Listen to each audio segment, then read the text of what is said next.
It's 3:02. We're going to get started. My name is Rashonda Nano Nene. I am in the Department of Teacher Education here at the University of Dayton.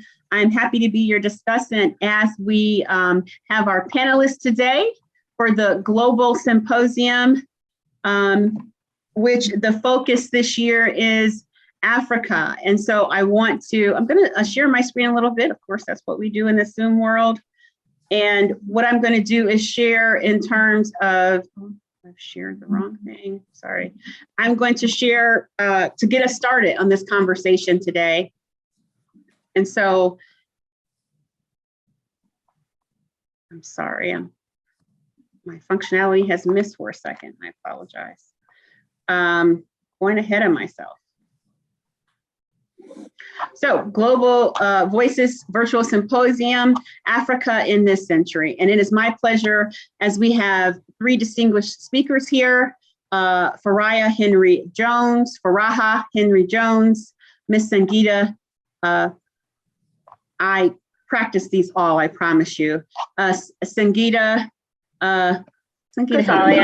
Gasalia, I'm so sorry.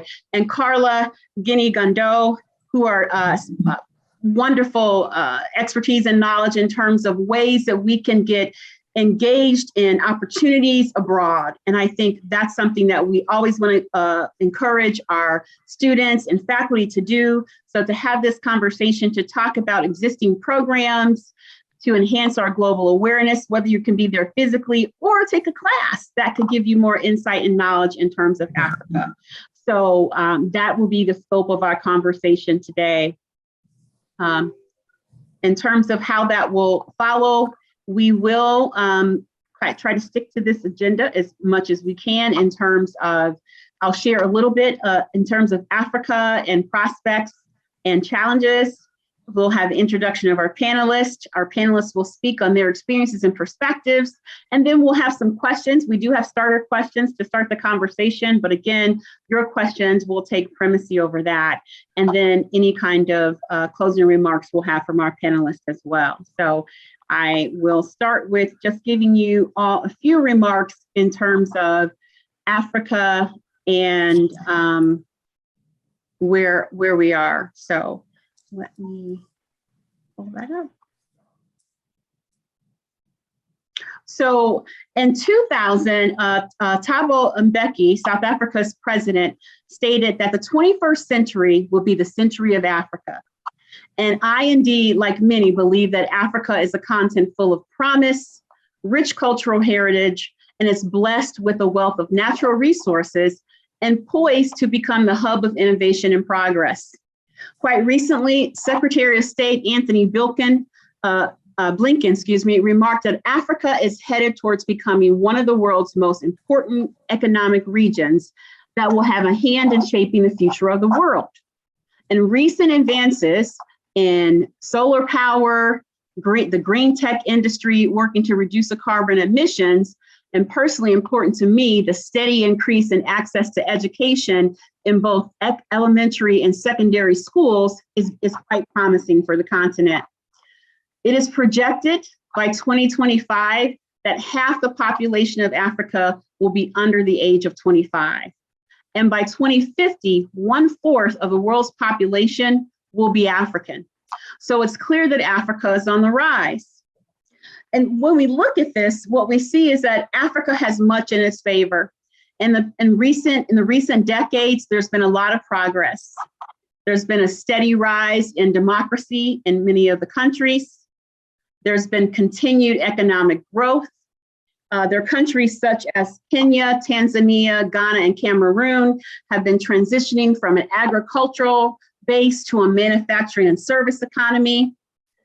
There's been the advancement of women in many of the African nations in terms of their political status, their social status, and women being the economic hub of what is making Africa grow in terms of small businesses, in terms of micro lending, in terms of educating the children. This has been significant.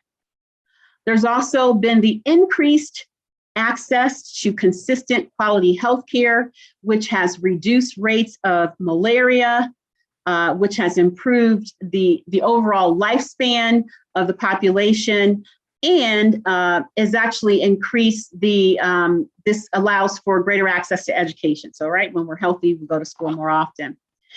There have been huge improvements in water quality and land usage. So all these things lead to promise. However, like other continents and nations, all of us face the same critical challenges that are impacting the population.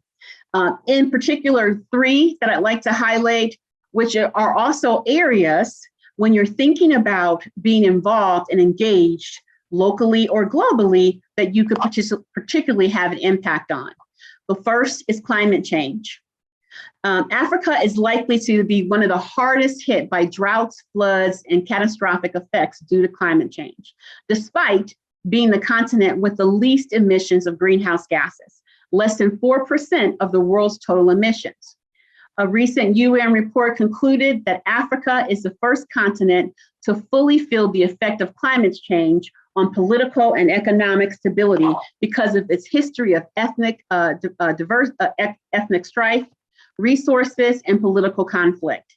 And it's also the reliance on those climate-sensitive factors like a rain-fed agriculture. So that climate change is a huge issue. The second issue, poverty, hunger, and malnutrition. In 2020, 281 million Africans suffered from hunger.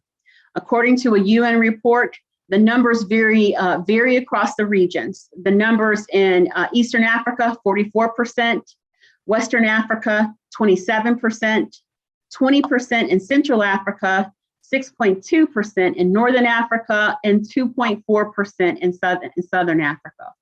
All places where impact needs to happen to change this. And finally, education. Africa's current primary school enrollment has risen above the 80% average, which is fantastic. This is the biggest increase in elementary school enrollment globally in the last few decades. And according to United Nations Education, Scientific, and Cultural Organization, or we know as UNESCO, more children in Africa are going to school than ever before. Yet there are still inequalities and efficiencies in the sectors of how we educate children. So it's widely known that some of the educational systems and training programs suffer from low quality teaching or access to teachers and learning. So these 3 areas that I highlight in particular are places where our participation, our knowledge and expertise can really impact and make a change. So as we talk about this second largest continent with its 54 countries, I encourage you to think about how you can explore, how you can learn, and how you can support what's happening in Africa. And so I'm happy to have this excellent panel of people here today to share their experiences with you and to get us started. So what I'm going to do first is, just give you a small introduction of our panelists. Sorry, here. My screens keep getting in my way, which gives me the chance to share my screen again.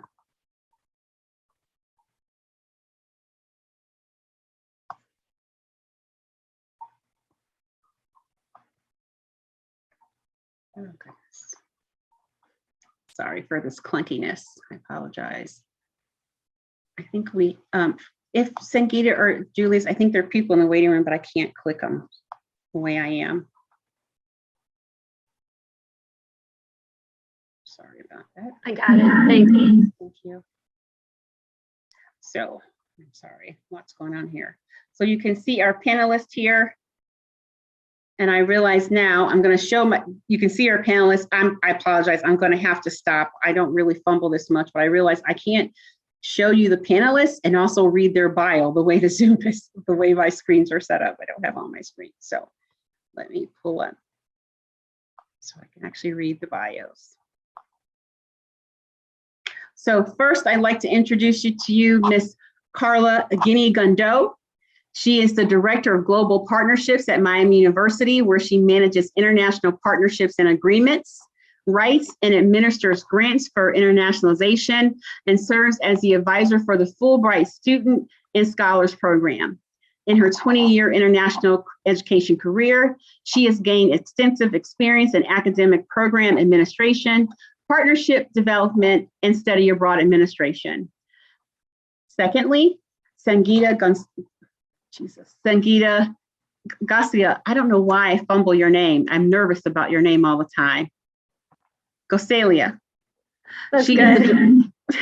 She is the Director of Campus Engagement in the Center for International Programs here at the University of Dayton. She supports the advancement of global learning by fostering intercultural engagement initiatives for students, faculty, and staff. Prior to the University of Dayton, she worked in campus and community planning for Loyola University in Chicago. And finally, I have English professor at Sinclair Community College, Baraha Henry Jones. She has served on the International Education Committee and is a collaborative online international learning faculty member. She is co-founder of the college's Ubuntu Study Abroad program in Durban, South Africa, and one of the college's first Global Exploration Award recipients. So with those introductions, I'm happy to ask our panelists, and we will start with Sangeeta, if we can, and tell us, we're asking each of our panelists to share their experiences to get us started to know a little bit about the work that they do. Sure. Thanks, Rashonda. So as was mentioned, I'm the Director of Campus Engagement here in the Center for International Programs at the University of Dayton. And our office is really, our focus is directing and supporting initiatives that foster intercultural engagement. And so today I'm going to talk about the variety of different programs that we offer for our students, but also for our faculty as well.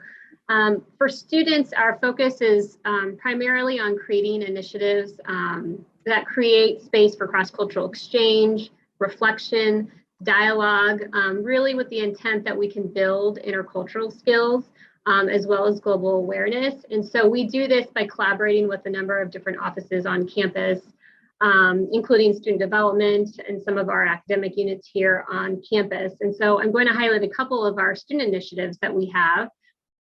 Some of our programs really kind of fall within what I would call social justice education initiatives. And so we have a few different programs available for our students. And we work closely with we call it our MEC office, which is our Multi-Ethnic and Engagement Center office on some of these initiatives, as well as our Race and Ethnic Studies program here. And these programs are really designed to bring students together to explore identity, and also explore the concept of power and privilege and what that means and their relationship to that. One of our programs in particular that we focus on that falls within what I would say social justice education also has a focus on dialogue. And so dialogue is something that we are trying to do more programming around at the University of Dayton. And so we're trying to find ways that we can teach our students about dialogue, prepare them to practice those skills so they know how to have effective and productive engagement with people that are different than themselves. Through this program, there is peer-to-peer options where students actually learn about dialogue and then they can facilitate dialogue themselves with their peers, which is really wonderful and powerful. My office also oversees, we have 2 mini courses that we teach, and one is a global citizenship mini course, which is designed for our students who live in an interculturally focused residential community that we have here on campus.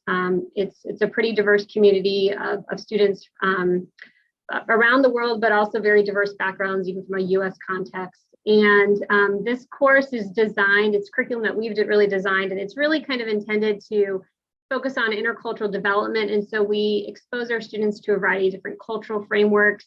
And then we're at this sort of early phases in that curriculum of exposing our students to the concept of global citizenship and why it's important to be globally aware.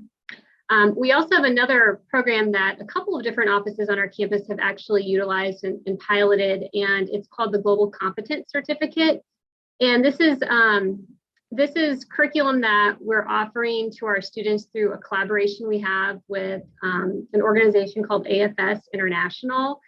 And it's really wonderful because they provide sort of an online learning platform where students are able to asynchronously view a number of different modules and get exposed to, there's a piece in a unit on social identities, but also, again, power, equity, spirituality, how we have a very different viewpoint on a lot of different topics. It gets a little bit into power and equity as well as social justice and how we can take action.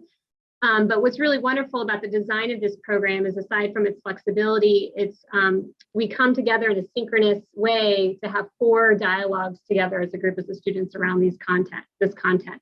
And so we are utilizing it in different ways in the Center for International Programs, but a number of other offices on campus are also using this learning platform to see if there's unique ways we can integrate it into study abroad, for example, or other immersive programs abroad. The students actually have some face-to-face interactions, but then are also getting this content as well.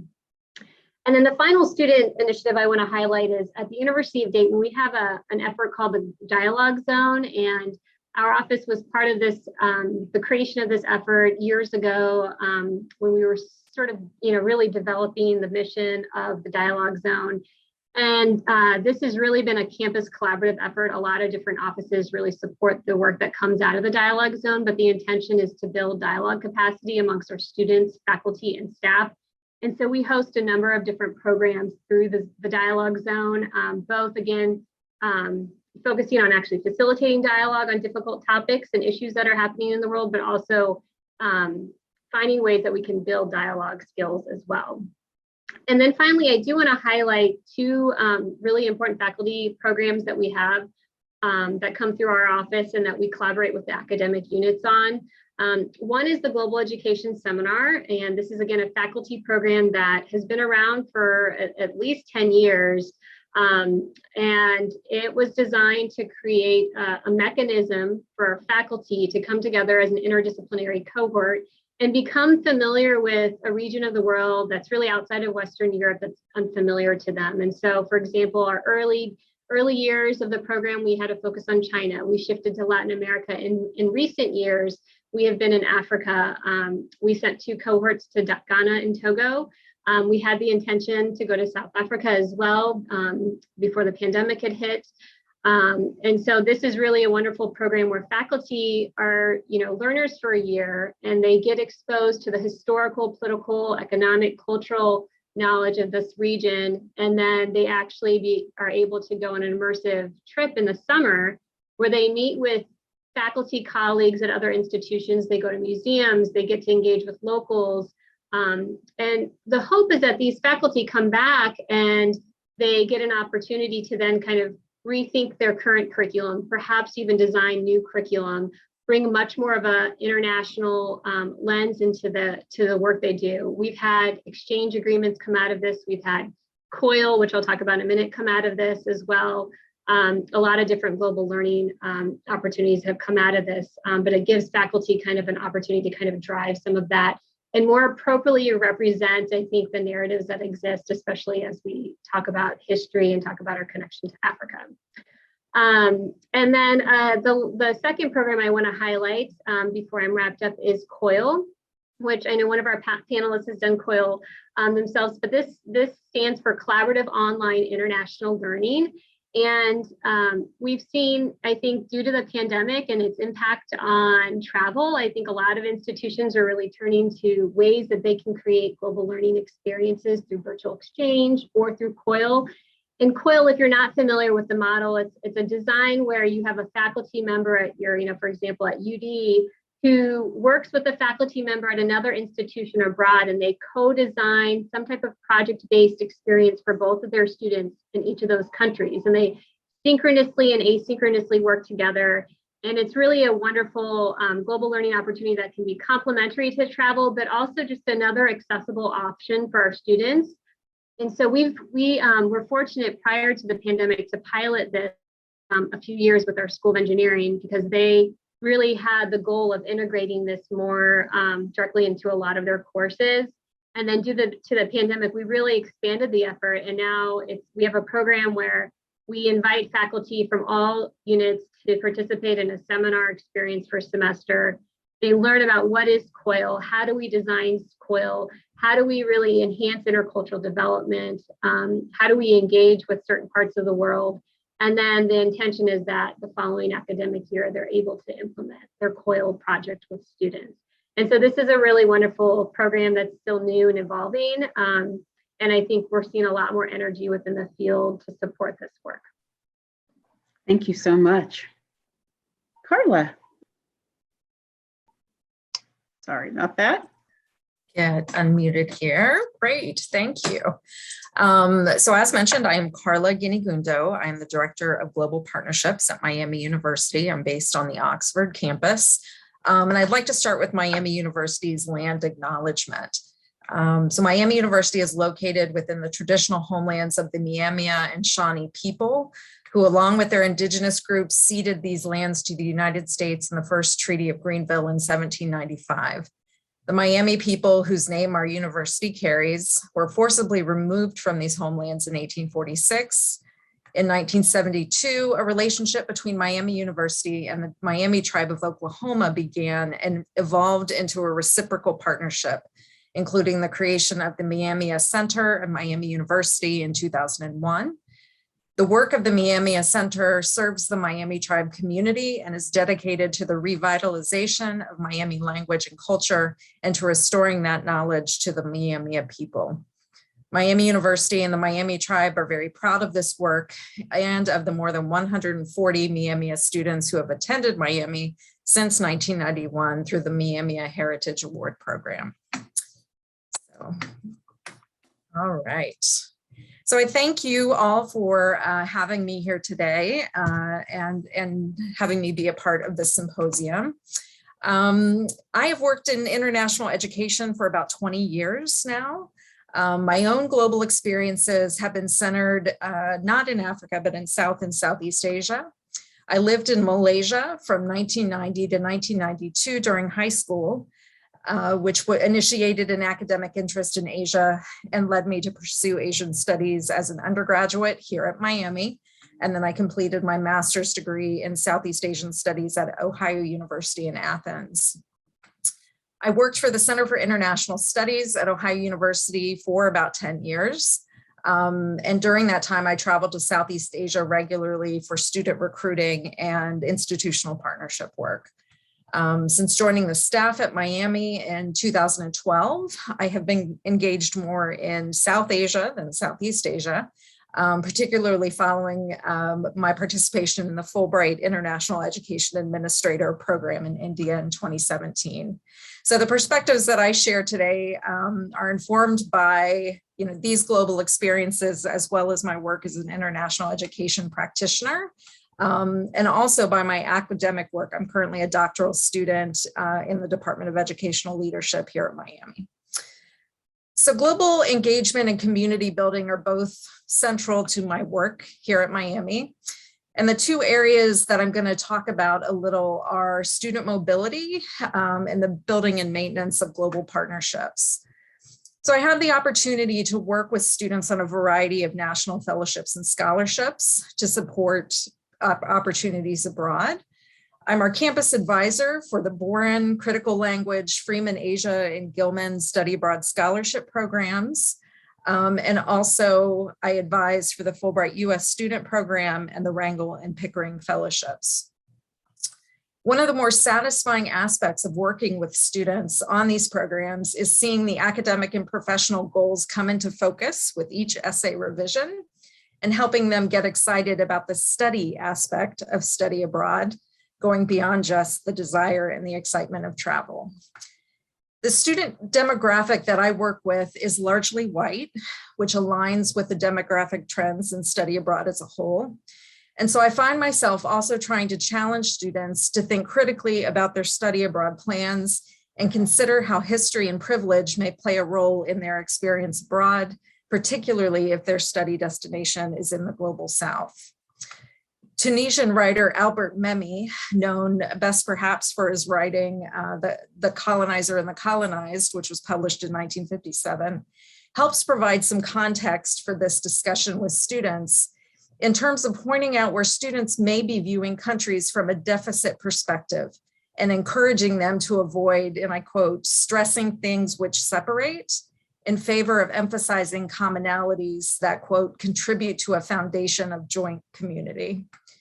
The emphasis on community engagement that is integrated into the applications for fellowships and scholarships, particularly those funded by the US Department of State, is one of the reasons why I try to take this approach with my advising, believing that building community globally requires humility and it requires an understanding of our own history and positionality in relation to those communities. Building and managing international partnerships is the other major area of my work here at Miami, as my job title suggests. I'm the point of contact for faculty and departments that want to formalize relationships with institutions abroad. That process often involves signing memorandums of understanding or other types of agreements that typically involve several rounds of review and collaborating with the legal offices, which is certainly not the most glamorous part of my work.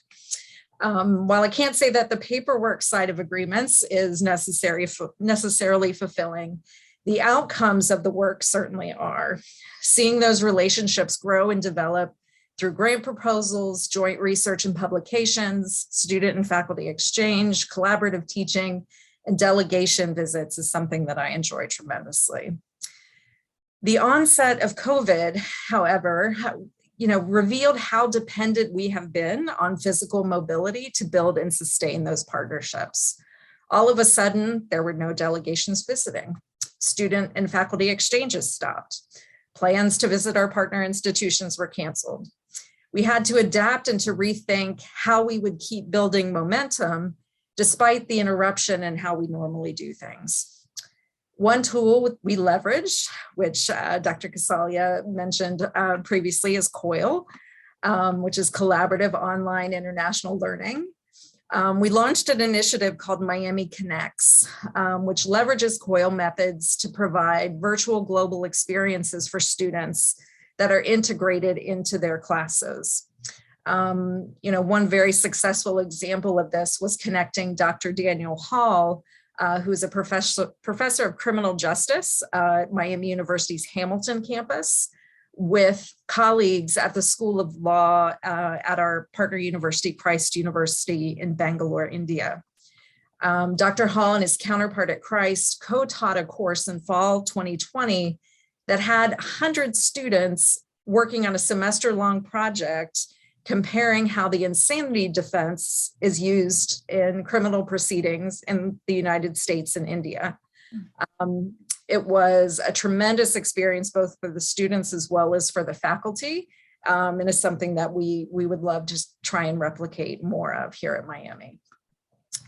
Also, to my surprise, I have actually had more communication and more conversation with our global partners during COVID virtually than I did before COVID. Because the conversations were no longer planned around travel or visits, they could take place anytime. And so I was very glad to see the uptick in connections and communication. While I do look forward to resuming travel when that is possible, I hope that virtual global learning becomes a permanent part of the global education programming moving forward, because it makes global learning more widely accessible both to students and to faculty. One other direction that I'll mention, that I've thought a lot about since the onset of COVID has been the potential to explore global learning through local partnerships. For those of us who work in international education, we tend to be so focused on mobility across borders that I think we miss some of the potential for global learning that is right in front of us. I live in fairly close proximity to the Islamic Center of Greater Cincinnati and the Hindu Temple of Greater Cincinnati. Adjacent to my neighborhood in Westchester is a Sikh temple. There's a Vietnamese Buddhist monastery near a school where my daughter plays softball. Both Cincinnati and Dayton have very strong immigrant communities who we could partner with for a variety of programming. Our universities in Ohio also have some really amazing global strengths. The African Studies program at Ohio University was a US Department of Education funded Title VI National Resource Center for many years. And Ohio State currently has several of these centers for East Asia, Latin America, and Russia, Eastern Europe, and Eurasia. Connecting with these communities and resources, will not only help provide local resources for global learning during times of crisis when we aren't able to travel, but I also think this could be a strategy for, a work that a lot of us at institutions are doing, trying to bridge internationalization work with campus efforts on diversity, equity, and inclusion. So I'll stop there. Thank you so much, Faraha.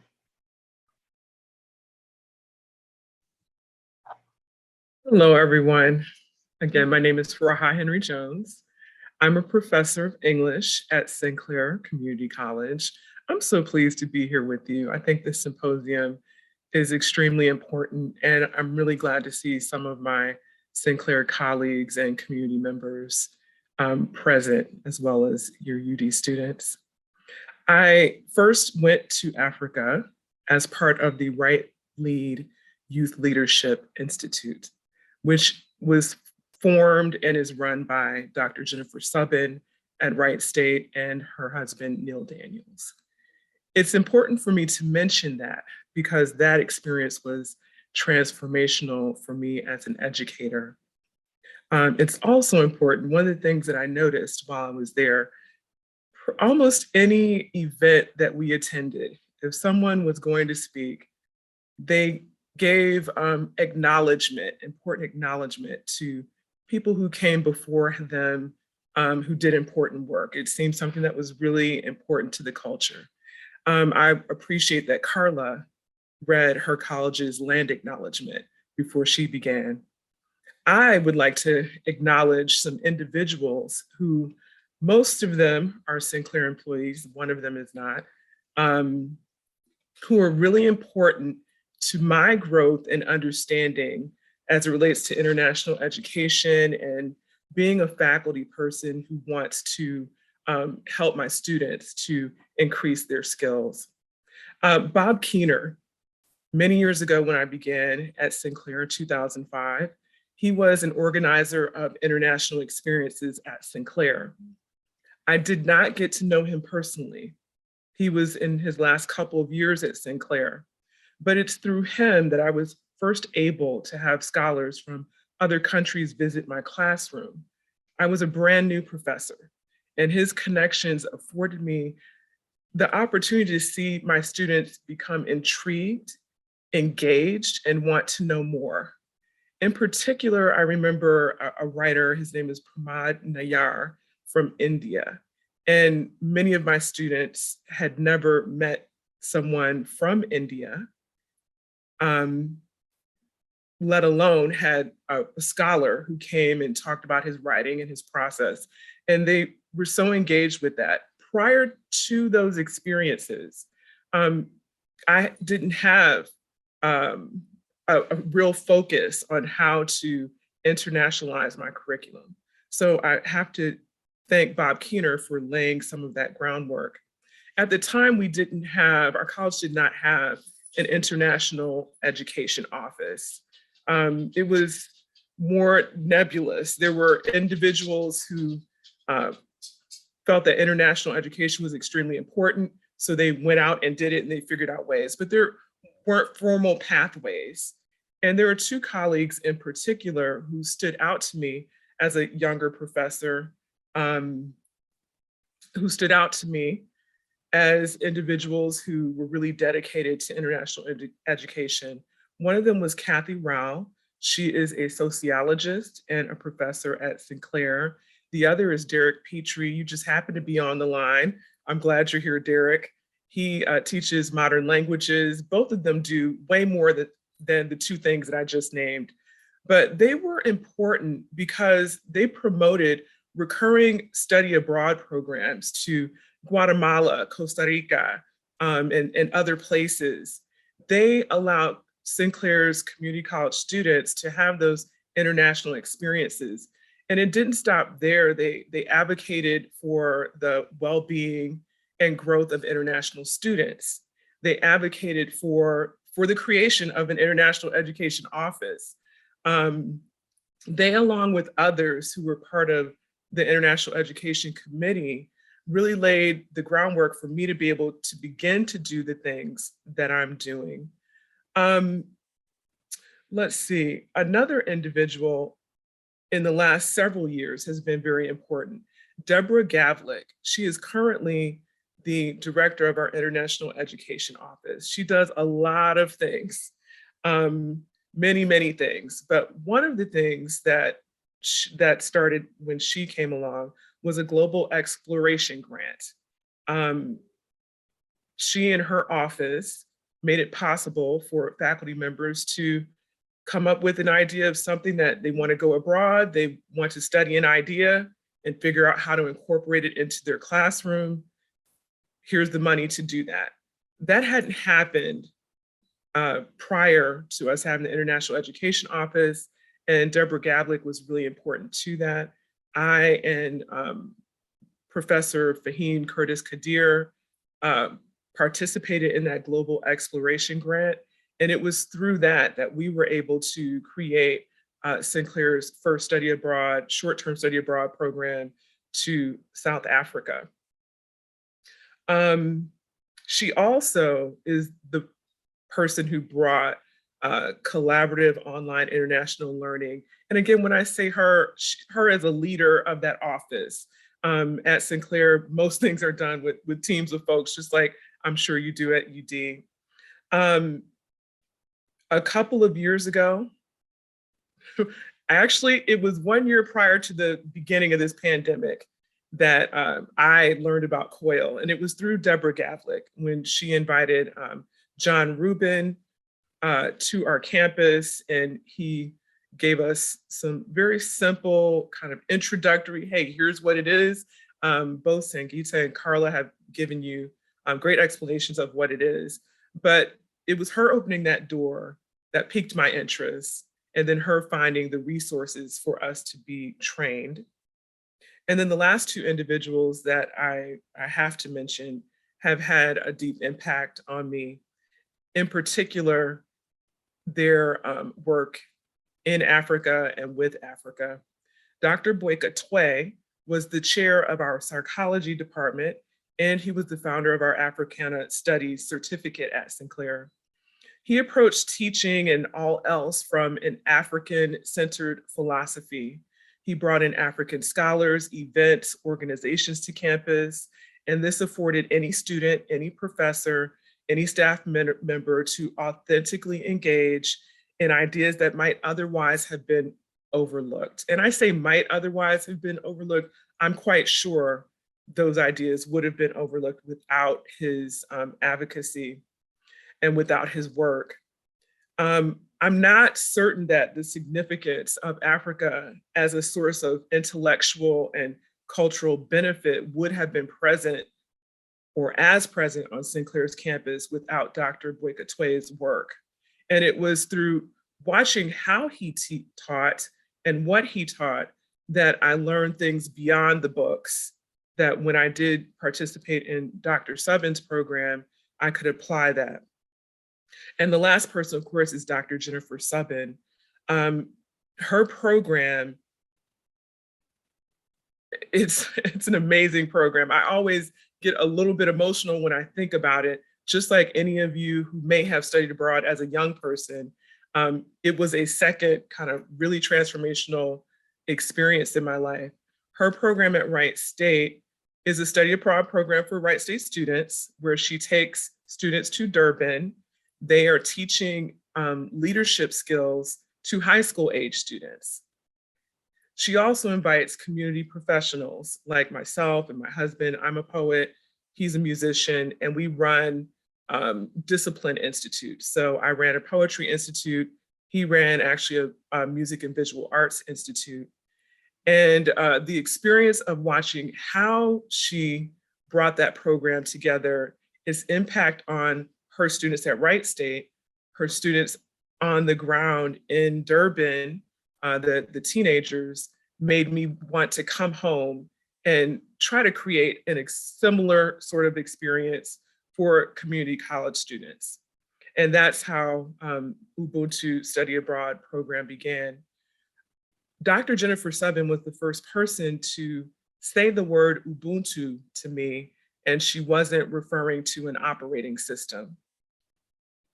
Ubuntu, for maybe some students who may not know the word, it means I am because you are, and it's emphasizing how we are so intricately connected. What may affect Julius and Carla most certainly affects me, and that my actions impact all of you. She was the first person to use that word.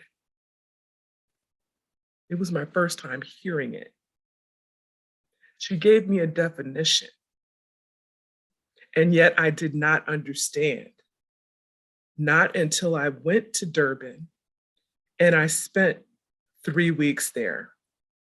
And then I went again and spent another 3 weeks, and then again and again. And it wasn't until I experienced the practice and life of the philosophy of Ubuntu that I came to understand. And it's with that that I try to teach my classes and bring some of that back to my classroom, and definitely to study abroad experiences, et cetera. So I'm naming those individuals because they are very, very important to my development. One thing that I probably should have said ahead of time is that there's time on the clock and there's Faraha time. And Faraha time, who knows what that is? I will talk to you for 30 minutes. So if I'm going on too long, Rashonda, please give me a cue. Well, I think go ahead and do your slides and then we'll start our question. So I think we're in good shape. Okay, so these slides are actually pretty quick. I really have the slides because I wanted you to see the faces of some of the individuals who participated in programming with me. This is a group of students, a professor, I hate to call out people, the gentleman with no hair on the far left, that's Professor Fahim Curtis Kadir. And to his right, to the far left, is Tilly Watt. She is also a professor at Sinclair. We took this group of students to South Africa in 2019. They were the second group of students to go. One of these young ladies, her name is Jamie Shackelford. She spoke in a presentation earlier from a student perspective. And to the far right is Dawn Haddon. She lives in Durban and helps to facilitate this program. The Ubuntu Study Abroad program, I'm going to skip around a little bit, and I know that I'm not showing this in slideshow view, but it's just easier for me that way.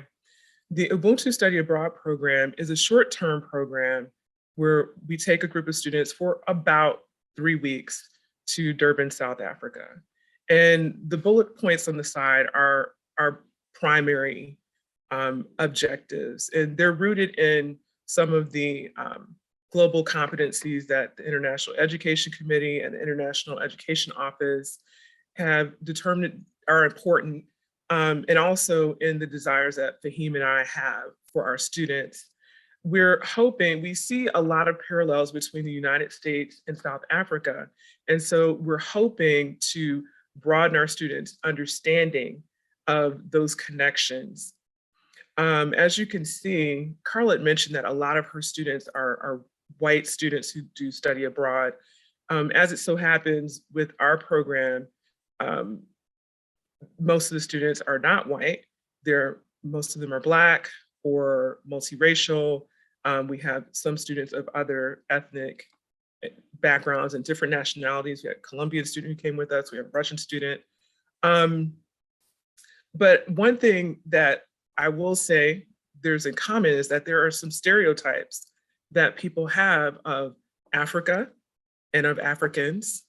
And our goal is to humanize what our students don't know and to diminish stereotypes. we're also moving toward trying to help them have an appreciation beyond just sort of pop cultural references, et cetera, of African life and history. And we also want them to have a better understanding of themselves as global citizens. Some of my students had never left Dayton. There's one young lady in this photo. She lived in West Carrollton, and she really, other than coming to Sinclair, she never really left West Carrollton. And even going to downtown Dayton was an adventure for her, a huge learning leap for her. So we're wanting them to see the world beyond the small space in which we live. Sometimes that's a challenge. These are some ideas that Deborah Gavlik and another COIL mentor, Kay Keeneger, and I came up with when we were doing another presentation. The cost of traveling to Africa, traveling anywhere, but in particular, Africa can be very, very prohibitive for any student, and especially for community college students who often have to work, sometimes full-time jobs or more than one job, and who often have family members that they need to take care of. So they can't get up and leave for 6 months or 16 weeks or however long a semester or a year. They can just do short-term things, and even that is cost prohibitive. Also, students have to overcome some fears and misperceptions. I mentioned some of them are not familiar with travel. Some have the thought that I want to go, but it's not for me. That's for some other class of folks. That's for some richer folks. That's for some people whose families go on vacation. That's people in my neighborhood don't do that. And I'm not making this up. I literally would have students who wouldn't apply because they would say, I don't think this is for me. And so we'd had to work to break down those fears and misperceptions. And also the view that it's for community college students that travel abroad is a luxury, or even learning about other cultures is some kind of, you're not on the path to get a good job if you are doing too much that it relates to international education. I'll be much quicker. The COIL, which both Sangeeta and Carla mentioned, I did a project in fall 2020. Rewind to fall 2020, you all know where we were in terms of the pandemic. You can probably remember what was going on that summer in the United States and in the world, but in particular here as it relates to systemic racism. Online learning, all of a sudden folks who never had an online class or wanted to do that were in a format like this. And gender-based violence, which is something that is pervasive around the world. Our students from Sinclair matched up with students from a nursing program at Durban University of Technology. Their task was very simple. They needed to pick one of these 4 topics, do some research around it, and give a presentation. Sounds really simple until you think about all the many things that you need to learn in communicating with students who are in a different discipline than you, in a different time zone than you, coming from a different educational background, who have a different culture. Most of my students were first and second year students. They're monolingual.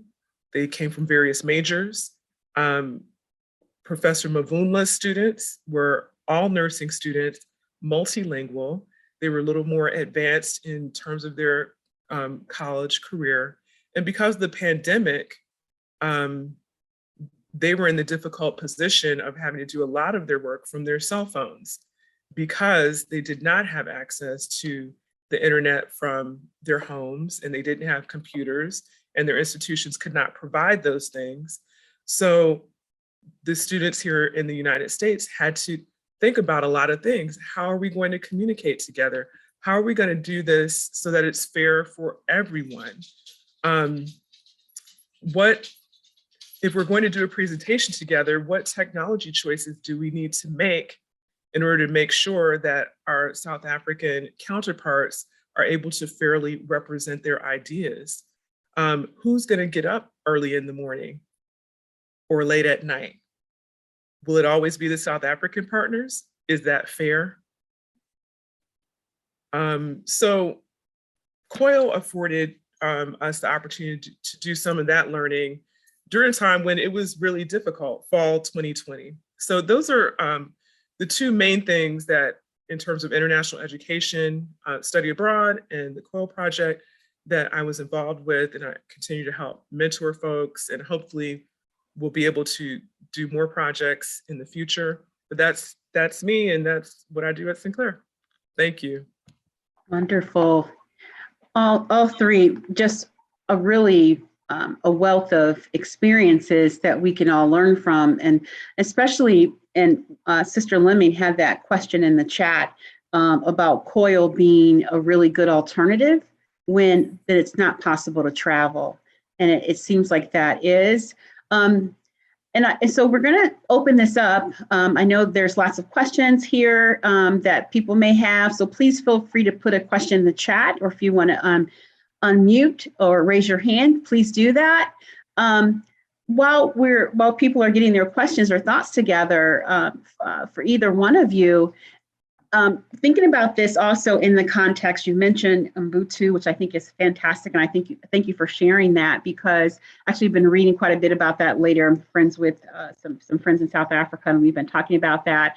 And both you and Carla and Sangeeta, this idea of sharing this knowledge is important, because many of us as faculty, but also students, are unaware of these things, but it helps us to make connections. And so I appreciate you all giving respect and honor for so many people who have paved the way.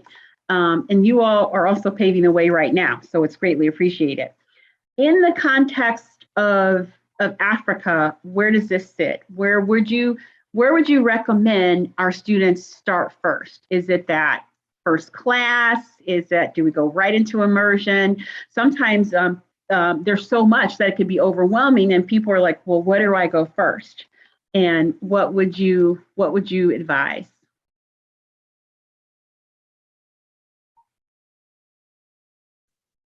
My first thought is think proximity. Think proximity. Who is near you? If you are at UD, here's Sangeeta. She has given a whole list of different programs and opportunities. Look at the programs that are on your campus that are near you.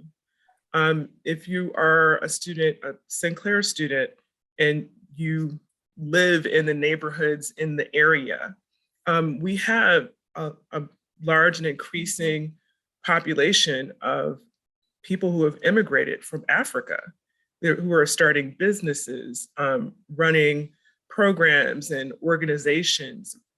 I think it's really important to reach out to those community groups. Some of them are church groups. And sometimes that's almost somewhat an easier way to begin learning, because you can engage in activities with someone or a group, say a church that's volunteering with a program, and you can learn culture and ideas, just human to human, and just the beginnings of breaking down stereotypes, and ease into, let me go take this class, or let me join a study abroad program. That's my first thought, is think proximity. What's near you, what's close to you, or who is close to you. Thank you. I think too, there's so much power in peer experiences, in terms of hearing from other students and seeing yourself and the students who have been able to make it work and go and say, hey, I want to do that too. And so I think, part of that is on us as the institutions to, be able to help students make those connections. But I also think looking to peer groups can be really valuable as well. And sometimes opinions are valued more highly by peers than by the administrators and faculty. I think I would add, I think, it was wonderful hearing from sort of Farah talk about sort of her journey and the touch points. And I think that really emphasized that this is really like a long-term process. We don't really arrive somewhere, this is really a journey, and we can take small steps. And when I think about global learning, I mean, it is about sort of emphasizing sort of our awareness and understanding around how we are connected and how systems were made, who made them, who they gave more power to, who did they continue to marginalize in the process, and then to kind of act upon that and know how to kind of critically evaluate and be able to act in more just ways and understand how your individual behavior impacts other people.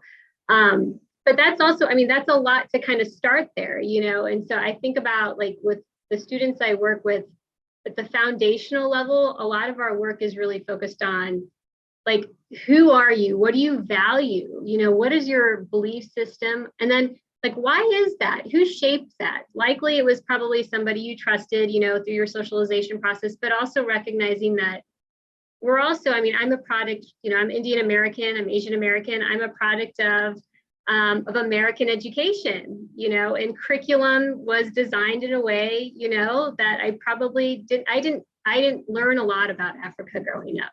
Mm-hmm. And even thinking about my role in this panel, I thought, how do I want to talk about it? I got, it's such a culturally rich continent, and I have one small but meaningful experience, and so how do we, I think you have to start with how are your viewpoints shaped, who influence those, and then consider, are these things that I still align with, and if not, like, why is that, kind of lean into that tension or dissonance a little bit and explore it a little bit deeper. And I think those are some foundational places to kind of begin that path that I think, was highlighted is a journey. It takes many steps.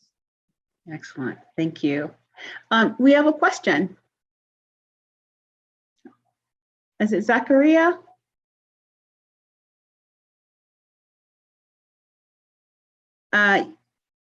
You're muted, sir. Yes, yes, not very much a question, but to share my own experience a bit in that field, because there is no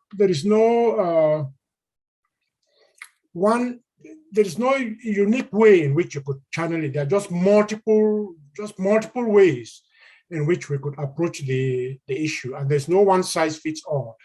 And each institution must be able to evaluate, to understand itself and how it can be able to encourage students to take that leap forward, to be able to accept that, yes, let me be able to leave this comfort of my own home and move abroad. So there's no, as I said, there's no fixed formula within that aspect. Why do I say so? Because I taught at the adjunct at the University of Wisconsin-Milwaukee, where I was in the African and African Diaspora Department. I thought of many years. And there it already had a good, well-established program of study abroad, in that case, Ghana. It's already established, and in which many colleagues who were there had already established the groundwork in terms of creating all the necessary footwork, the host, in terms of hosting aspect, they had solved that aspect for already. So I just fitted myself within it, and it moved smoothly. Sure. But when I took up again another position in a community college, Milwaukee Area Technical College, I realized that within this aspect, it is the only minority-majority college here community college here in Milwaukee, in Wisconsin as a whole, where most of the students they're all minorities, yet within the heart of Wisconsin. So I said, but how then can I be able to encourage those students to be able to move abroad? How can I do that one? And in that goal then of doing that one, I realized that I needed a lot of help. And the college was ready therefore now to help. They already have a Center for International Education, and they have been sending students already to Latin America and sometimes also to Europe. Mm-hmm. So introducing the framework therefore now, no, but we can also be able to send students. Why not? Let's try Africa also as a whole in terms of seeing how far, if the run could work. So filling all the necessary paperwork, which I did, all the necessary paperwork, it was easy. And taking advantage, of course, again, of the establishment, which I was already doing at the university. So it was easy now for me to see how I could use those same framework, which was already established back then within Ghana as a whole. Taking that same group, it was easy for me to do that one. And to convince the college also that in terms of doing this one, it's very expensive. That is true, it's very expensive. But luckily also, the college was ready to give a small stipend, and the state is ready to give a small stipend, but that stipend only for students, not for colleagues and staff who may want to join that movement. And it has worked very well. Excellent. It has worked very, very, very, very well, of which we have been going almost every year before the pandemic. For the pandemic, we have been going almost every year. And I hope now that as the pandemic is dying off, and as Biden said yesterday, that people will not be able to put on their face masks, hopefully by January, the situation may be good enough. So I was just hoping that today or tomorrow, I'll inform the director of international education, hey, they have said things are moving on. Please, let's see how far we can revamp that program. I'll email him today, not even tomorrow. I'll do that. I'll do that today after this conference. Yeah. So as I said, it varies therefore now with the college. But what is more important from my own point of view is the mindset. That's a good point. That's a good point. Are we ready?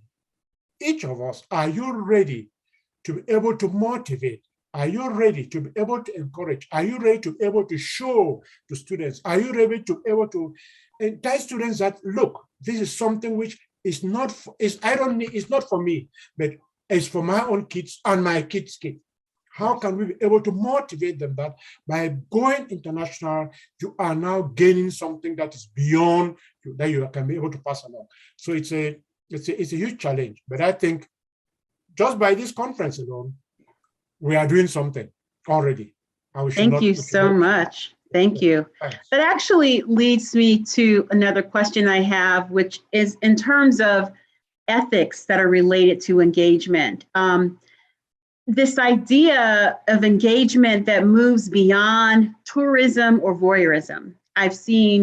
We've all seen these pictures, and I'm posting something to show you how much service I'm doing. And I think that that diminishes the work that's being done, and it doesn't establish authentic engagement. How do you share, and how do you talk to students and faculty as well about, Faraha, you mentioned breaking down stereotypes. How do we think about when we go, whether it's in Africa, Asia, and the intention is to be of support and to have this reciprocity of learning, that we move beyond a nice vacation into something that's meaningful?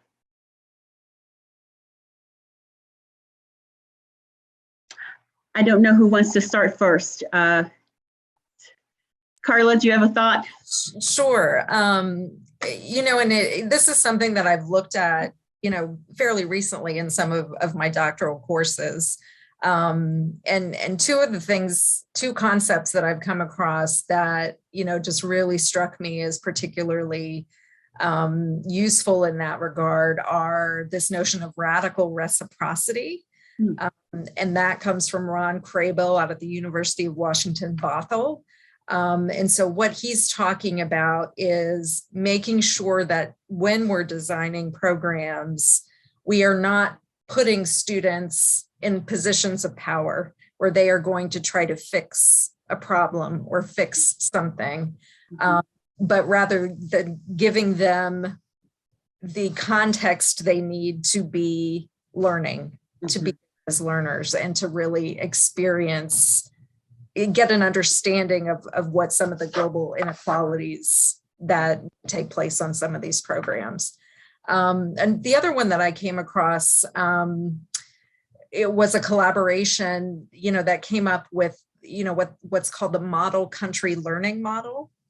And so designing programs around a superior element of the other country. So where we're sending students to learn, why South Africa does this particular thing so much better than the United States. So it places students again in that learning role, where we go in with the understanding that, this other country arguably is doing this or addressing this issue or handling this problem better than we are. And so we want to learn how we might bring that back home. So those are just two of the concepts I've run across that are related. Thank you for sharing those. Oh, someone says we did that with permaculture in Guatemala. Sangeeta? Yeah, I can comment a little bit on how, this past year, the University of Dayton, we signed on to a commitment that really highlights that, and this was a collaborative effort across different areas, including the Human Rights Center and others, that we would be committed to following certain fair trade principles when it comes to collaboration. And so we've been doing some kind of internal reflection on what that means and what that looks like in terms of how we engage with the community, even from a local but also global context. But what this highlights is that, to Carla's point too about this sort of who's being dominant in that sort of partnership and engagement, I think is really important. We have to be mindful that there has to be a common purpose, a mutual benefit. When it comes to service in particular, we have to recognize that sometimes short-term volunteerism doesn't have long-term impact, and actually exposes vulnerable communities even more. And so being mindful of how we're designing programs and talking about that with students as well.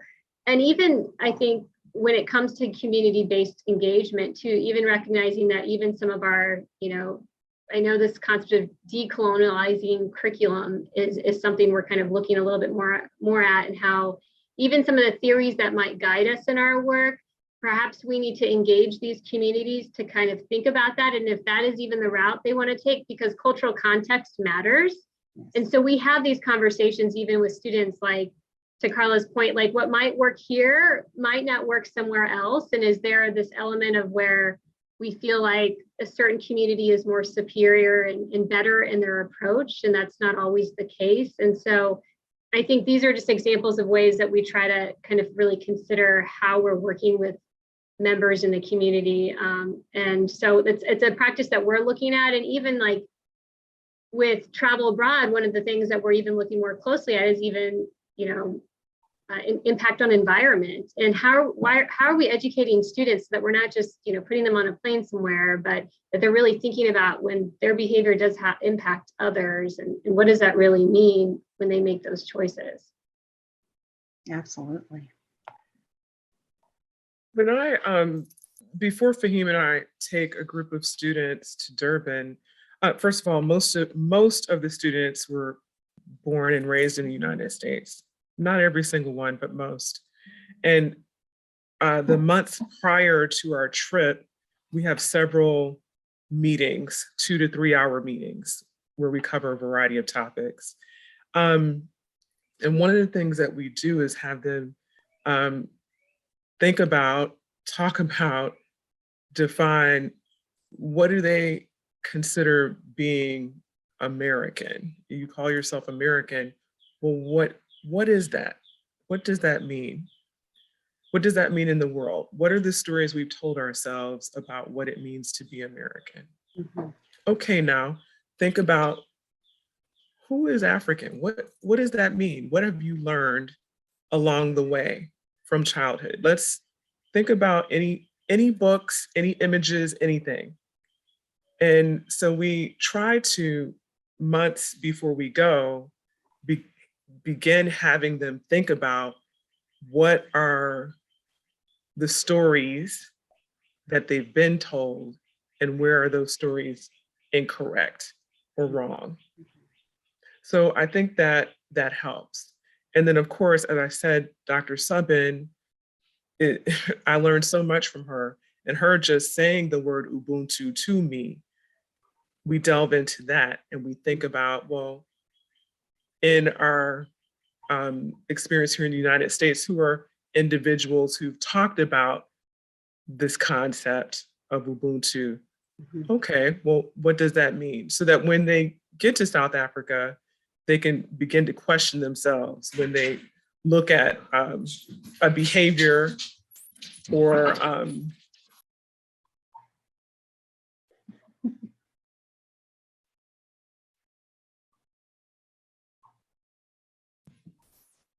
hi, sorry about that. No problem. The door burst open and dogs started moving around, and family didn't know that I was in the midst of talking. I get it. But anyway, long story short, we try to have them do a lot of kind of internal investigation and continue that throughout the trip. We have them write reflections, etc., some of which they post up on a blog as a digital legacy for the next group that goes, Nice. that attends. And when we come back, we try to get together and unpack, but that hasn't been as successful. Wonderful. Julius, do you have a thought? Yes, let me add a little something. This is so exciting. I mean, when we're talking about Ubuntu, and there's a book I read, I think last 2 years ago. I was thinking about using it in my class, and I decided not to use it. The book is titled Ubuntu or Black Tax, and it really gets into the culture of the people. Right, it's written by a South African, and in terms of, okay, do I have a responsibility over my little ones, over my village, over my community? This debate really goes on. Then it's as we're talking about it, so this is a really window into understanding that aspects of the culture. But the point I wanted to bring up is it's a really good point. As you raised the ethical issues about values and everything. The thing that came to my mind is the Ethos program at the University of Dayton. This is a very effective, good program. And many people, I don't think, understand how this program. So Ethos is a program in which students from the University of Dayton go to different parts of the world and engage in different activities, water development and water projects and all stuff. But this program, the way it started, where I think 3 or 4 students went to India, engineering students. They went to try to do water projects in India. And when they went to India, they discovered that they had the technological knowledge, but they knew nothing about the culture of the people. They knew nothing about the values of the people. So if they do the water project, is it going to last? Or as soon as they left, is it going to come to an end? Because there's this notion before they left, they said they're going to do service, right? And so when they realized that in order for service or whatever skills you have, in order for it to be really effective, you need to have an understanding of the context, of the culture, of the values of the people.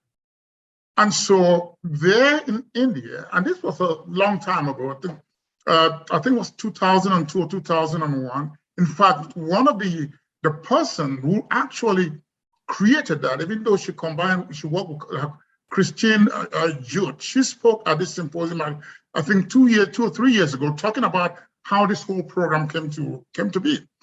And so then India, they realized that you really have to understand the values and the culture of these people. In fact, even the language which they use. because I interviewed a student for a project I was doing. And she would tell me that, when they referred to the people who were working with India, when they came back, they referred to the people, okay, the indigenous people. Then Brother Ray, who was a former president of University Dayton, he said, wait a minute, these are your partners. These are not indigenous people. These are your partners, right? And that so much was learned. And when they came back, they created an engineering organization based on what they learned, wrote the draft. Dr. Kevin Hallinan was the head of the Department of Engineering at that time. He gave them support. And this was, again, 20 years ago. Ethos is one of the strongest programs. I've seen Ethos students at work in terms of in different parts of Africa.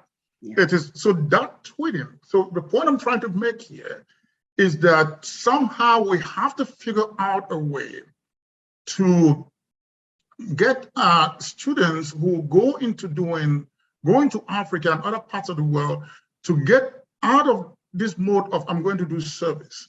Because the question is how do you do service in Ghana? You never read a book about Ghana. You never visited a place. You know nothing about the place. How do you do service about it? But again, this is very easy to blame the students. The other day I mentioned that, the perceptions that I'm a father of 3 kids, that if I grew up in this society, knowing what many people know hear about Africa, I will raise a lot of questions too before my kid is allowed to go to Africa. So it's very difficult. It's easy to blame them, but we have to continuously engage in this idea of challenging the students to think about these issues. Even if you think they're going to do service, that's fine. What kind of service will you do? What are you going to do? What do you know about this place? And to let students get to, and it's not just students, faculty, right? A lot of times we're talking about students who forget that there's this huge, I don't want to say elephant in the room, faculty, right? In terms of how am I able to rethink my ways about doing certain things? And so I just wanted to bring up that point of ethos. Absolutely. I appreciate that. Actually, Julius, when you were speaking, it made me think as a faculty member who went on a GES program that with you and Sangeeta, one of the things, and the connections that were made there were fantastic, but one of the things that became really important for me is to come back and embed I'd already done this, but even more so, embed readings, research, intellectual traditions from other beyond kind of Western, right? We hear a lot of the Western perspective is deep and entrenched in our education. But if we are going to encourage our students to be exposed to other and engage in other countries, they need to be immersed in that literature. They need to understand the perspective of the other, right? In order for them to have even a thought about what that could potentially look like. And so as a faculty member, I find that really critical to, we're talking about education. Of course, there's always ways to do comparative studies. There's ways to, when I think about, we're always pushing STEM and STEAM and so aggressively in America. African countries do a really good job of educating people in the STEM fields, right? So much so that there's a drain that happens from Africa to other countries and related to STEM. So why aren't we looking at those practices that are happening in those universities? How do we get that to come to our university to help our candidates and teachers be stronger? So I find that to be vitally important, because then we're planting those seeds for, I understand, I want to explore this in that space. So I encourage us as faculty members to include the thoughts, the writing, the research of our non-Western colleagues to share with our students. Yeah. And I'll just add to that we also need to take a look at who it is that is leading our study abroad programs, because we talk about sort of that Western viewpoint, being ingrained in a lot of these experiences. Mm-hmm. Are we providing faculty of color with the opportunity to go to the Forum on Education Abroad and learn about how to run a study abroad program? Mm-hmm. I think that's something that we need to do as institutions, is to make sure that those faculty have those opportunities to do that if they're interested. Absolutely, absolutely. I see that we're almost in the home stretch, but what I want to do is not to be remiss in that one of the things that we're positing this, but I think it's important to share the resources so that people know where to start looking for things. And so one of the things that I asked of each of the panelists was to share some resources that they would find to be beneficial. So if you don't mind, I'm going to share the screen to share those resources. And panelists, if you could each speak to the resources that you provided, I think that would be quite helpful. So let's do that. And hopefully we are all there. Is that seeable, viewable? So could we start with you? Could we start with you, Carla? You're here on the left here. So I shared just a couple of the programs that I work with, and I'll mention a few others as well. So in terms of students and helping students get abroad, thinking in particular to Africa, the Critical Language Scholarship is one that comes to mind. Swahili and Portuguese are on the on the critical language list. And this is a fully funded experience for these students. And so if students are awarded the Critical Language Scholarship, they spend a summer at one of the U.S. Department of State's intensive language institutes. They get a full year of language instruction in the span of that summer. It is a fully immersive experience. And again, one of the best things about it is that it is completely fully funded. Another one that I'll mention that I didn't have on this list, but is also very relevant for students, is the Gilman Scholarship, the Benjamin Gilman Scholarship. This is another one that is funded by the U.S. Department of State, and it is specifically for students who have high financial need. So to even be eligible for the Gilman Scholarship, students have to receive the Pell Grant as part of their financial aid package. Gilman is kind of unique in that it provides up to $5,000 to help with study abroad, and there really are very few scholarships out there that provide that level of funding. And if students are studying critical languages, they have the possibility for an additional $3,000. So Gilman is a great one. The Bourne Scholarship also will not fund programs to Europe. They are focused entirely on countries in the global South, countries where critical need languages are spoken. They do focus on longer term programs, so this would not be one for short term, but for students who are looking to go for a semester or a year and who have government service interests in terms of a career in some way, this is a great one to look at. And this one is funded through the U.S. Department of Defense rather than Department of State. The Fulbright U.S. student program is an opportunity for students to go abroad after they graduate.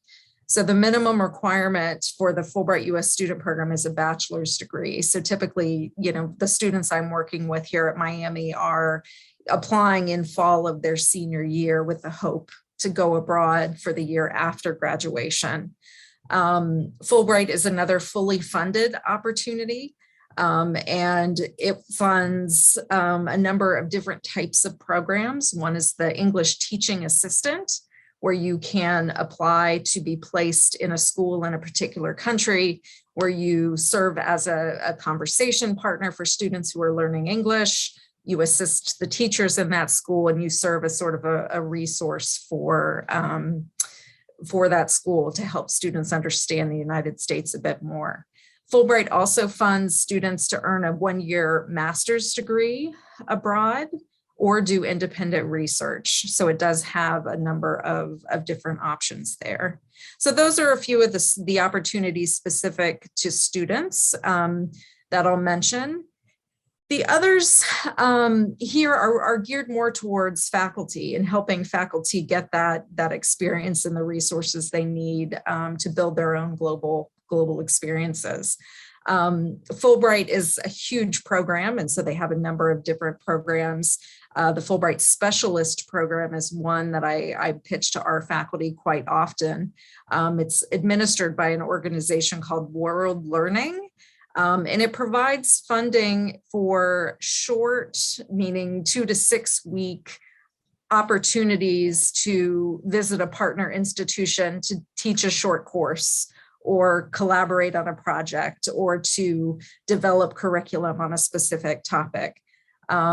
This is a fantastic program. Fulbright, the core scholar program is the one that typically does require a semester of leave or a full year of leave. But the specialist program is a little more flexible because it does allow those shorter periods abroad. Another Fulbright program that I'm not sure why I didn't put on here, but I will mention is the Fulbright Visiting Scholar Program. And so we talk a lot, I talk a lot here in Miami about the programs for US students and faculty going abroad, but there's another arm of Fulbright that brings faculty and students from abroad to the United States. And a really great resource is what they call the Occasional Lecturer Fund. And they have a directory online of the international Fulbright scholars who are currently in the United States. And so if you are teaching, say, teacher education, and you wanted to find someone from the continent who's also in education to come and speak, you could look through that directory, identify that person, and apply for funding from Fulbright to bring them to Dayton. So that is, again, that's a great resource for campus internationalization. And then the last thing I'll mention are the U.S. Department of State's public diplomacy programs. So many of our embassies overseas have these small grant programs to build relationships between their country and the United States. And so if you get on the grants.gov email list for this program, you'll get these announcements for these programs. And we've used this, applied for a number of these, one in Malaysia, another in India, to really seed projects and get things started. So that can be another great resource sort of for campus internationalization. Great. Thank you so much. So we want, Sangeeta, would you like to go next? Sure. I think given some of my work that I do with faculty, a couple of these resources that I identified may be more useful for folks that are faculty or staff that are designing global learning experiences. And then, you know, the last option, the last one I've listed down here, I'll talk about briefly, I think is really, you know, something anyone could explore, even students as well. But the Stevens Initiative has been a really great resource for us at UD for those who are really exploring ways to design and enhance virtual exchange, even COIL, for example. And so it's just a really great website that offers a lot of different best practices, success stories, some research that's really helpful in terms of how to enhance intercultural learning if you're designing virtual exchange. And they at times host different workshops that people can log into and learn a little bit more about virtual exchange. Earlier when we were talking about ethical engagement, I had referred to this commitment that our president had signed earlier this year. And the community-based global learning collaborative is really, it's a collaborative that the University of Dayton joined with a number of other education institutions and community organizations. And their website talks a little bit about the commitment that we did sign into. It also has a number of other different resources when it comes to community-based learning. There's quite a few resources about fair trade learning, there's a tool called the Global Engagement Survey that we've used both in the Center for International Programs, our Ethos program, which Julius mentioned, as well as some other programs like our Education Abroad office has used to kind of get a sense for how program impacts civic engagement for our students. And so it's kind of interesting to read some of the research around civic engagement and the different scales. There's also some tools in there that are really useful that faculty can use to integrate into their syllabus.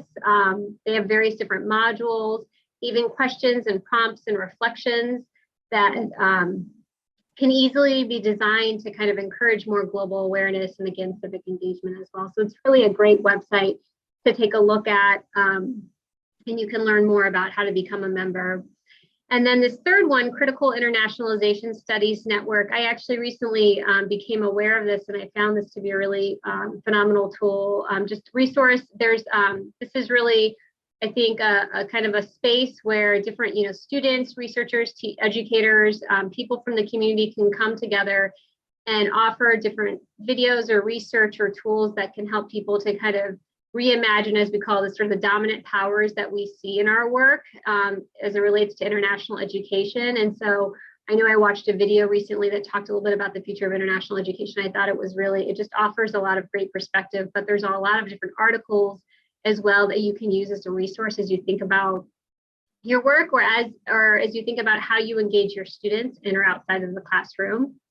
And then the last one I mentioned, the dialogue zone. This is just something I want to highlight because dialogue is really becoming, dialogue and intercultural development as, is really a foundation for social justice work. And so I think fostering a space for dialogue has been really a key priority for our office with our campus partners at UD. And so if anyone's interested, whether you're with UD or in the community or other institutions, it's a great resource to connect with, and we would, be happy. I know we have quite a few folks around campus that support this effort. We'd be happy to kind of discuss ways that we can collaborate and learn from each other. Thank you. And Faraha.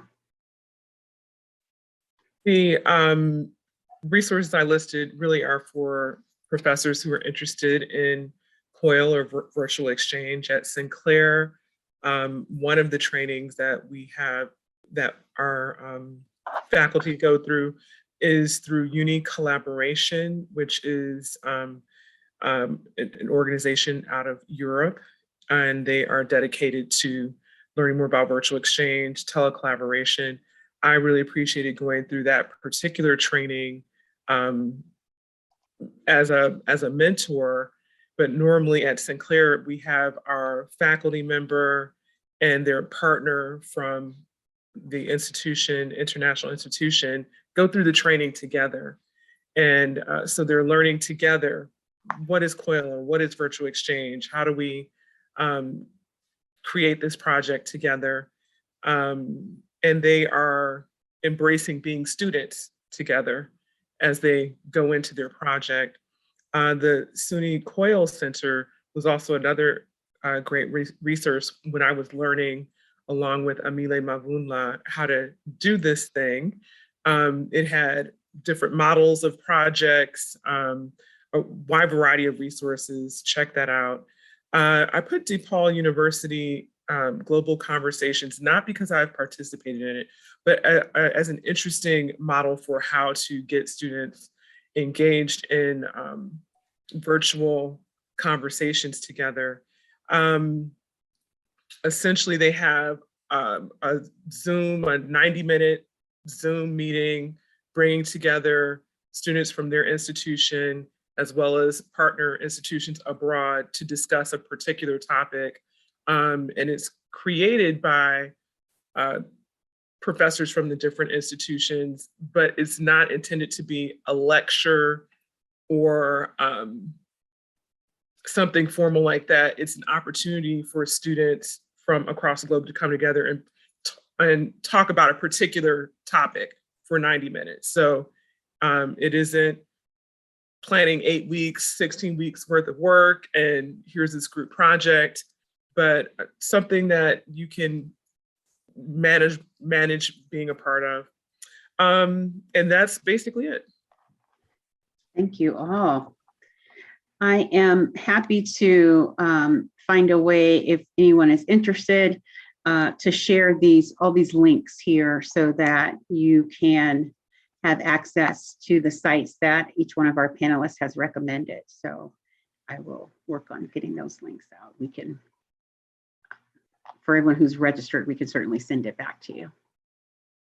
So in our time left, I certainly want to hear more from our audience. We have students in the audience, we have colleagues, questions, comments that you have for our panelists about engagement in Africa in particular, or engagement and the benefits. Reciprocity was brought up, education, the ethical responsibility we have, knowing the context in which you intend to engage. What's out there? What questions do you have? What thoughts do you have? Don't forget that I am in education. I am very good at wait time. I will employ that.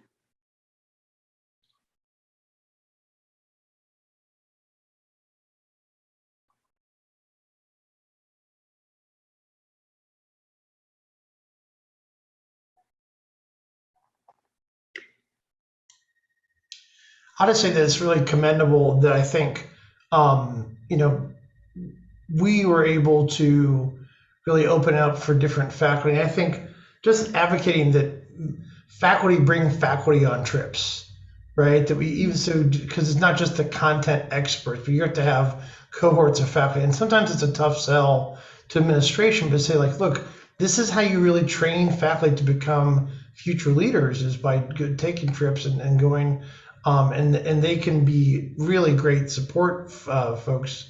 And just to have, I sometimes say, an adultier adult in the room sometimes, to do things. And I think that has been for us, that just the commitment that we're going to have, like this sort of fellows program to let people come and do that, has been a really important piece. Excellent. Thank you so much for sharing that. I agree with you wholeheartedly, Derek. I think the other thing that does is it builds sustainability.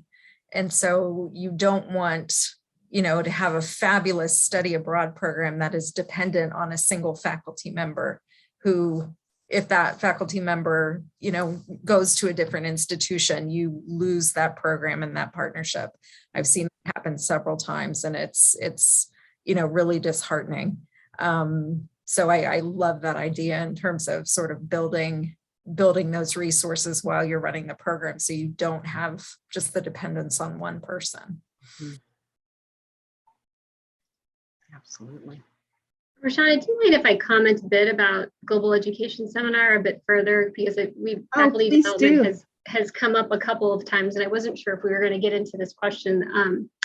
But I do think when we talk about global learning, of course, we're designing global learning experiences for our students. And I think Carla brings up this really good point around sustainability. And when you had shared your earlier story at the start, you kind of talked about your first experiences being very transformative to you. I think that was the word you used.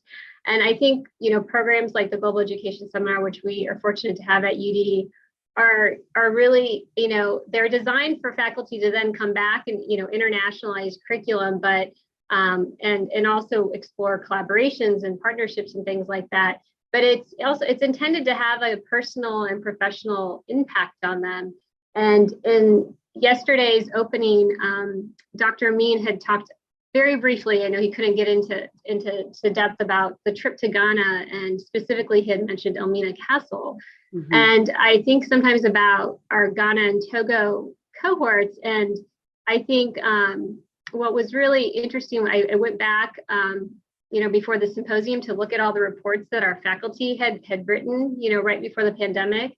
And it was just interesting to see how our faculty had commented in so many ways about sort of their identity going to Elmina Castle. This was, for those of you who are maybe not familiar, it played a really key role in transatlantic slavery. And so it was really the place where a lot of Africans were, was the last place they saw before they were shipped to the Americas. And so a lot of our faculty really commented on, what it meant to be an African-American educated woman and then be there. Others had like this whole other view of race and the context of race. Others questioned about religion. And that connection to slavery. And it was just, I think for many of our faculty, the first thing they said they did when they came back was they redesigned some of their curriculum. And then after meeting with folks from different institutions, really taking in like the recommendations of different authors and people who have contributed positively in the African community and representing them more fully in their curriculum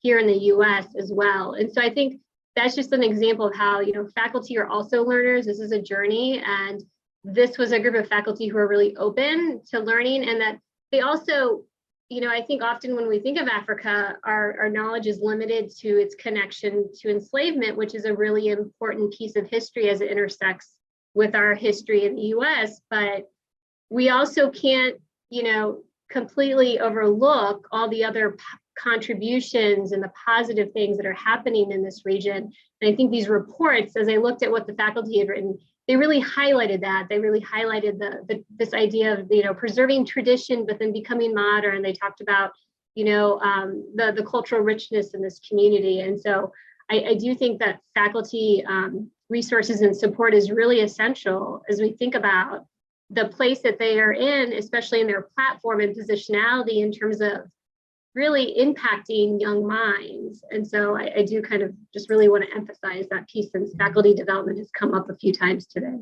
Yeah, Sangeeta, I think you're exactly right. And tying that into what you were saying about the importance of dialogue and making sure that faculty are trained to facilitate that dialogue. Because, in programs, when you have, and I'm extremely interested in heritage learning programs, and when you have students who are maybe interacting with, that source of heritage for the first time, it's really can be, impactful, but upsetting and confusing, and having someone that can work through that, who's trained to help them think through that, I think is critical. Shameless scrapbook plug here. That is our trip. And we were able to visit a Marianist institution. You see Julius leading our group, Sangeeta and I, and also several faculty members from music, from criminal justice, engineering. We had a wonderful time in Ghana and Togo, schools and sharing with Martha and Dr. Sutherland, Dr. Hurley, Dr. Grotto. We just had a fabulous time. Dr. Day from physical therapy. So actually, Sangeeta, the fact that you mentioned that, it was that richness and sharing that helped us to really understand how to collaborate with our students, but also with one another, and the connections that are made amongst faculty across the unit, across the university, that also enriches it. So this idea of the previous guest who just spoke up here, when he said take faculty with you, it really is valuable, because then that spreads those seeds all across. So I did have that slide. I didn't know if it was appropriate to share, but I'm so glad that was the entryway for that. So thank you. Yeah, and Rashonda, another great resource, for the faculty programs is, and I'm a huge fan of the Fulbright program, so I will mention, I'm sorry I'm mentioning it so much, but there's a program called Fulbright Hayes Group Projects Abroad, where apply for funding to take a group of faculty. We wonderful. Got one of these focused on India, and we're going to be taking a group of faculty who teach our gen ed courses, have much global experiences, so they can then bring that and help internationalize those courses. So that one's the Fulbright Hayes Group Project Abroad. Hayes. Hayes. Thank you. So we will I must say, I'm jealous. These opportunities are wonderful. And when you're speaking, we're all jealous too, because there's so much out there. So, and that speaks to the power of going outside of our own spaces, like leaving our bubble, being able to see something that is different in cultural and heritage, and see the contribution. When I was reading a lot about, kind of in preparation for this, every place you're going to visit is leaving an imprint, right? We're so interconnected now. So we're no longer in this isolationist phase. That's why our heart goes out to Ukraine, right? Our heart goes out to countries in distress because we are connected.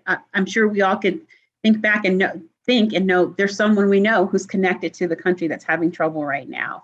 And so this interconnectedness, this relationships actually makes us a better world. And so I hope the students who are here, the faculty who are here, think about how we can make better connections so that we can actually have less war, more collaboration, more communication.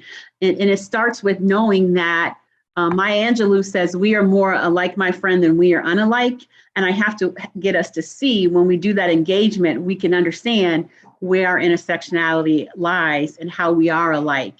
And so it's very beneficial when we take that step to go outside of our comfort zones.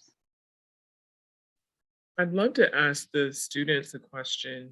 Please. In the last little bit of, I'm just curious if any of you want to go to Africa, be it study abroad or some other type of program. And are there any barriers besides cost, any barriers or challenges that you feel you need to overcome in order to do that? Great question. Love to hear, put in the chat. Raise your hand. Where are you thinking about going? Oh, I've seen some people share their screens. Does that mean Haley, Jada, Sophie? I'm going to call you out. Is anybody going to tell me where they're interested in going? Addison, ladies. I was first. interested in traveling abroad, coming into college, and then once COVID hit, it kind of like halted everything. Just usually when people like travel, like study abroad, it's usually like sophomore, junior year. And since I'm in education, like senior year, I can't.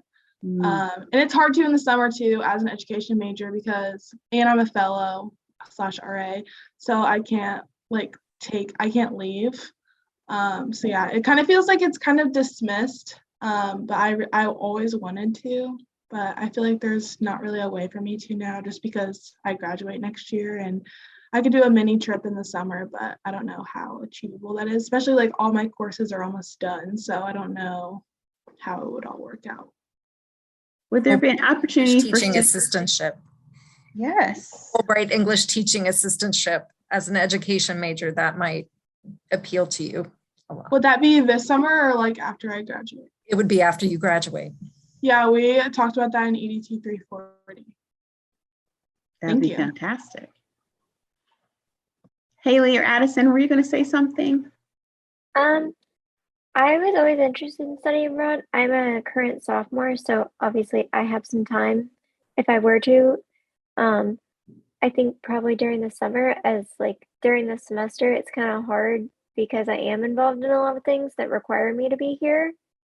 But I think maybe during the summer, but I also work during the summer as a full-time like nanny. So that also makes it difficult because I know that family needs me over the summer. So I would have to kind of work that out. And I think also like just right now, like studying abroad, like with COVID makes it difficult because I don't know the whole situation like overseas, like how bad their COVID cases are. And I would hate to, for some reason, end up getting stuck there and not be able to have like communication with my family or like a way to get back. Sure. Those are valid concerns. Absolutely valid concerns to consider. Would that be where COIL would come in? Yeah, I was going to say, I think what the way that institutions are trying to shift is that we want to be able to provide a variety of different global learning options for students. So it's not limited to just travel. Travel is wonderful, and it has to be done in an intentional, meaningful way, because exposure, as we've learned, is not enough to really change mindset. It's about reflection and engagement. And I do think COVID definitely poses some challenges. I will say at UD, one of the things that we really tried to do pre-pandemic and is still a focus is we've tried to push our students to go to like outside of just Western Europe, but you have to have the numbers. And I understand for some students, they might be open, but their parents have concerns and things like that. But it's something we try to do.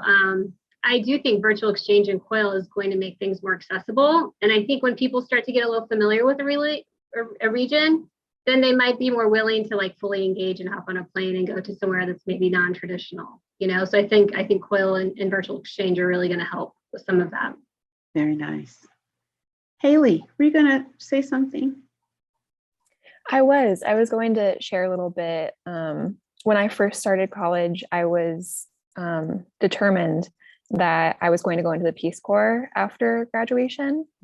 I interviewed several people who were involved with Peace Corps for several years. And one of the biggest drawbacks that I have with traveling abroad in general is gender-based violence. That was something that came up in all of the with all of the women that I interviewed who were involved with the Peace Corps, and just kind of approaching that. Any thoughts on that? That's a reality for some that we have to acknowledge. I just wanted to bring up that when I have taken groups of students to Durban, it's really hard for the women in the group, if it's their first time being there, because gender roles are more strict than they are here. There are cultural differences that, as a woman raised here in the United States, it feels a little bit, I'm speaking from my personal experience. I'm not going to give an example of a student. From my personal experience, it felt a bit like I had a yoke put on me as a woman while I was there, because I didn't have as much physical freedom. I couldn't go as many places. The threat of violence was more commonplace. And that was very difficult. The yoke of race was lifted, but this yoke of sex, gender was placed on my shoulders. So I have a real conversation with all the students about that sort of thing. So the young lady who brought up gender-based violence, I'm really glad you brought that up, because I can see that being a barrier for some folks to not want to go to Africa thinking, what might I experience? What might I see? How might I be treated? And it's a real conversation to be had. Thank you. Can I just add something to that, Rashonda? Please.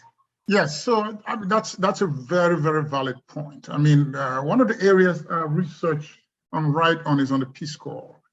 And that is an issue with the Peace Corps a few years after its creation really began to wrestle with. It's a topic that for universities, we ran programs in Cameroon and Zambia. It's a topic that has to be addressed deliberately. It has to be part of the orientation. I mean, so it's not a matter of just, it really has to be. So I'm really glad the student brought it up.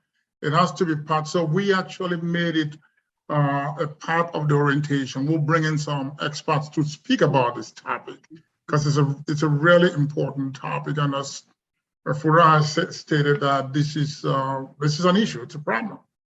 And we cannot wait for students to start wrestling with this in the field. No, it has to be brought up during the orientation. And I know as much as possible, when students are traveling abroad with the university, there are protocols in place, right? In terms of safety and security, the locations in which the university selects to have students housed, or the places that are visited. All these things are vetted. That doesn't negate that something could potentially happen, but as much as possible, the instructors who are leading the students abroad certainly take care to be in a constant communication with the students, their designated spots to meet, and things of that nature. So there are definitely safety protocols that are in place, and I know that those conversations take place prior. For example, when the School of Education takes a group of education majors in the summer, that these things there's a formal part of the preparation.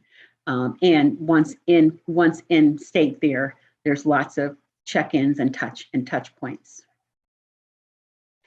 We find ourselves at 4:57, and I know that we had, I know I still had a student, Addison, who had a hand, and then Zachariah additionally. But before I know we run out of time, I have people leaving. I do want to give our panelists a thank you for being present with us, for sharing a wealth of resources. We will certainly, for those of you who have registered, we will send out information to everyone with respect to the list of resources and try to add those additional resources that kept being added by Carla. You are a fount of knowledge here. So we want to make sure all those pieces come. Baraha, we thank you for your expertise. Sangeeta, for you being our local resource. So students on campus, you should be on Sangeeta's email and at her door next week, trying to be engaged in something because like Faraha said, think proximity, right? So we want to be there and to ask those questions. And finally, Dr. Amin, who has roped us all into being here to share our knowledge and expertise. We want to thank you for putting together the symposium every year and inviting people to share and to be engaged around really important issues. And this year is Africa. And we appreciate the creation of this space. So as the last aspect which I just want to mention is that we as Americans, when we are going out, we should be able to leave our Americanness a bit by the side and be open to accept what others now have to give.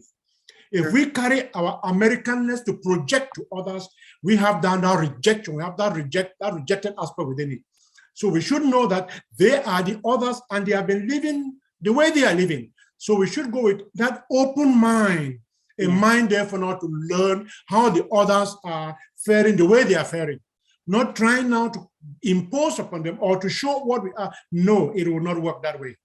So our own gender aspects here, whatever we have to, let's be out. That's what I tell my students. Just leave your mind open. I'm there to guide you and make sure you are safe. You come back safely. But I want you to learn how the others are able to exist irrespective of you.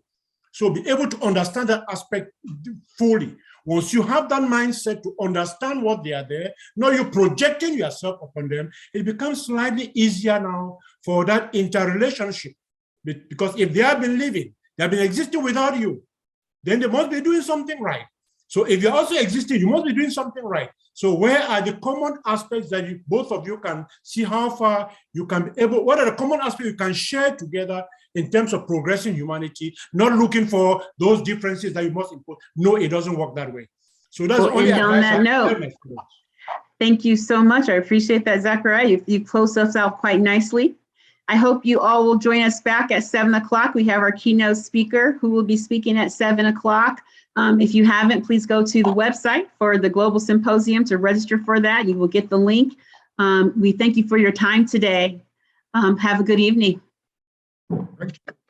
Thank you. Thank you.